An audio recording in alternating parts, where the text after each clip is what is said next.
আলহামদুলিল্লাহ, বাংলাদেশের ইসলামী ঘরানার প্রথম নিউজ পোর্টাল ইনসাফ একযোগ পূর্ণ করেছে। ভালোই লাগছে শুনতে। তবে যখন ইনসাফ কাজ শুরু করে সময়টা খুব সুখকর ছিল বা পথটা খুব মসৃণ ছিল এমন নয়।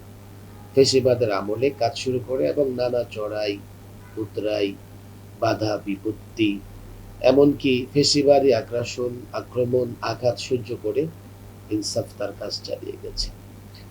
এখন ইনসাফ নতুন একটা যুগে পদার্পণ করেছে।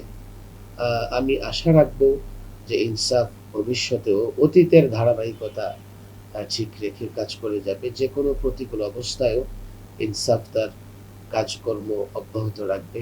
আমি আমার পক্ষ থেকে, আমার দলের পক্ষ থেকে, ইসলামী অগ্রজোটের পক্ষ থেকে ইনসাফ পরিবারকে শুভেচ্ছা জানাচ্ছি এবং ইনসাফ পরিবারের দিন দিন উন্নতি অগ্রগতি কামনা করছি মহান আল্লাহ তাবারক ওয়া তাআলার কাছে। ওয়া মা তাওফীকি ইল্লা বিল্লাহ।